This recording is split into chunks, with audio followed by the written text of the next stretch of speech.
Durante milênios, reis, imperadores e mestres espirituais guardaram um segredo que hoje parece absurdo aos olhos da modernidade. Eles não desperdiçavam sua energia sexual, não por puritanismo, não por medo, mas porque sabiam que dentro do sêmen reside uma força criadora tão poderosa quanto a que ergueu impérios. Para esses homens, o prazer não era o objetivo, era a matéria-prima. Hoje, o homem moderno é viciado em prazer e vazio de poder. Troca sua energia vital por momentos fugazes de alívio, entregando-se a impulsos como se fossem liberdade. Ele acredita que masculinidade é acúmulo de conquistas, mas não consegue conquistar a si mesmo. Enquanto isso, os antigos meditavam em silêncio, canalizavam o fogo do desejo e transformavam luxúria em presença, atração em autoridade, sexo em soberania. Este vídeo não é sobre moral, é sobre poder, sobre como a retenção do sêmen, quando compreendida como alquimia, transforma o homem comum em rei, não um rei que domina pela força, mas pelo magnetismo silencioso que emana de quem governa a si mesmo. A história esqueceu o fogo dos mestres. Está na hora de reacendê-lo. Muito antes da pornografia, dos aplicativos e da cultura do prazer instantâneo, o sexo era sagrado. Muito antes de telas sequestrarem nossa atenção e algoritmos manipularem nossos desejos, a energia sexual era tratada como uma centelha divina, não algo a ser consumido, mas algo a ser cultivado, transmutado, reverenciado. Nos templos de pedra da Índia antiga, entre os monges das montanhas do Himalaia e nos palácios silenciosos da China imperial, existia um entendimento que se perdeu no tempo. O sêmen não era apenas fluido, era fogo, uma substância sagrada carregada da mesma força que anima as estrelas. Os grandes homens sabiam, desperdiçá-lo era o mesmo que queimar o combustível da alma. No taoísmo, essa energia era chamada de Jing, uma essência vital, finita, herdada no nascimento. Quando esgotada, não podia ser restaurada. Era ela que sustentava não apenas a ereção, mas a visão, a liderança, a longevidade. Já no Tantra, essa mesma força era conhecida como Kundalini, a serpente de fogo espiritual, adormecida na base da coluna, que ao ser despertada e conduzida para cima, acendia os chakras e iluminava a consciência. Mas havia um aviso. A mesma serpente que poderia elevar o homem às alturas celestiais também poderia destruí-lo se não fosse dominada. O desejo incontrolado era visto como uma faca de dois gumes, uma arma que, se mal manejada, feria seu portador antes de atingir qualquer inimigo. A ejaculação sem consciência era um desperdício cósmico. Cada gota lançada sem propósito era um pedaço do império sendo diluído, uma fagulha da alma sendo apagada. Os imperadores taoístas, mesmo em meio a dezenas de concubinas, praticavam o coitus reservatus, sexo sem clímax. O prazer era cultivado, não liberado. A excitação era transmutada em energia espiritual e o ponto máximo de desejo era usado como alavanca para alcançar estados superiores de consciência. A retenção não era repressão, era poder acumulado. Era silêncio que vibrava. Era a luz prestes a explodir em direção ao alto. No Tantra, o sexo era metuna, uma cerimônia, uma fusão de forças arquetípicas, o masculino e o feminino em dança cósmica. O homem não penetrava apenas um corpo, ele atravessava portais.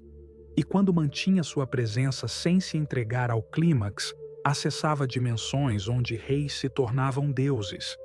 A energia que ele não liberava era canalizada para o coração, o terceiro olho, a coroa. Enquanto isso, o homem moderno se arrasta. Troca sua energia vital por vídeos de pixels, por toques vazios, por orgasmos que trazem mais vazio que alívio. Confunde libertação com entrega. e a cada vez que se desfaz, se distancia de sua força, sua clareza, seu magnetismo. Ele não compreende que aquilo que não é retido não pode ser irradiado, e aquilo que é dado sem consciência se transforma em fraqueza. Até mesmo as escrituras mais antigas falam disso. Sansão, o guerreiro bíblico, não foi derrotado por um exército, mas por sua incapacidade de guardar a fonte de sua força. Salomão, o mais sábio dos reis, caiu não em batalha, mas em prazer, seduzido pelo excesso. Isso não é uma condenação das mulheres, é um alerta sobre o poder do desejo mal governado. Os grandes homens da história não foram destruídos por inimigos externos, mas por incêndios internos que nunca aprenderam a controlar. E ainda assim, nessa mesma energia que derruba os fracos, repousa a ascensão dos fortes. O sêmen é o carvão, o desejo é a centelha. E quando canalizados com sabedoria, ambos acendem a fornalha da alma. O homem que domina essa força se torna radiante. Ele não precisa dizer uma palavra, sua presença fala por ele. Seu silêncio seduz. Seu olhar transmite potência. Carl Jung chamaria isso de sublimação, redirecionar a libido para arte, pensamento, missão. É o segredo por trás das obras-primas, das catedrais erguidas por monges, das civilizações construídas por homens que sabiam quando dizer não. Eles não eram perfeitos, mas eram disciplinados, e a disciplina transforma luxúria em legado. Porque no fim, a verdadeira alquimia erótica não é sobre negar, é sobre redirecionar. É a via do homem soberano, aquele que não teme seus desejos, mas os comanda.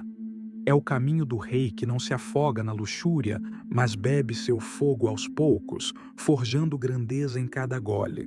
Quando o homem compreende que sua energia erótica é sagrada, surge a pergunta definitiva: como transformá-la em domínio real, no plano físico e psicológico? A resposta não está na abstinência fanática, tampouco na entrega sem escrúpulos. Está na alfaiataria da retenção, no corte e costura precisos, que convertem o desejo bruto em um manto invisível de poder. Nos salões imperiais, o imperador que guardava seu sêmen aprendia um princípio simples, mas letal em sua eficácia. O que é negado hoje torna-se cobiçado amanhã. As concubinas sussurravam pela madrugada, atraídas pelo magnetismo silencioso de um homem que, apesar da proximidade, jamais oferecia a última curva do prazer. Esse hiato entre o toque e o clímax criava tensão erótica, uma atração magnética análoga ao ímã que prende limalhas de ferro. Era o magnetismo da maestria, descrito em antigos textos tântricos, no qual o praticante retinha a fagulha para alimentar o fogo interior e, em seguida, irradiava esse fogo sem dizer uma palavra. No cerne dessa alquimia, há um mecanismo psicológico poderoso: a escassez.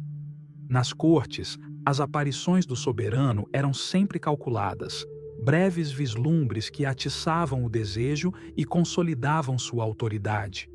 Assim como marcas de luxo limitam o número de peças para intensificar a demanda, o homem que restringe sua disponibilidade energética torna-se uma febre coletiva. Todos querem, mas poucos podem acessar.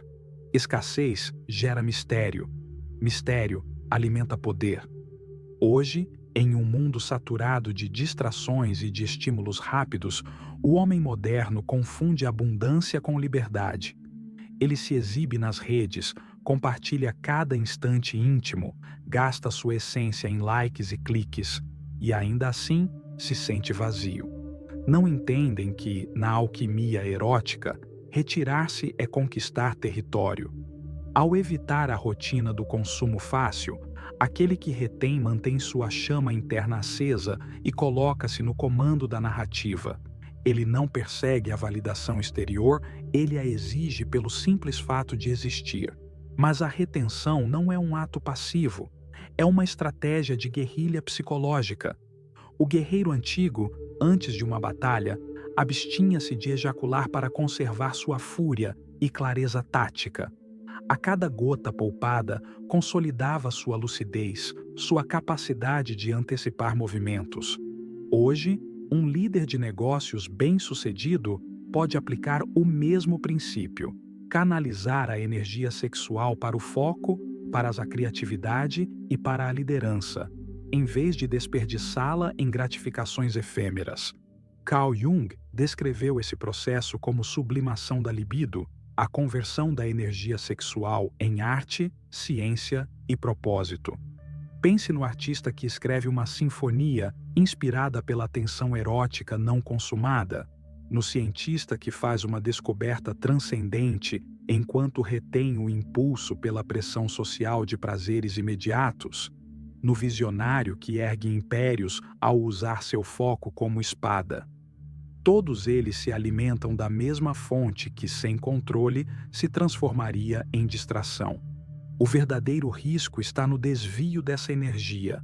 Assim como um rio, a libido sem margem definida transborda e inunda tudo ao redor, diluindo objetivos, corroendo o foco, enfraquecendo a vontade.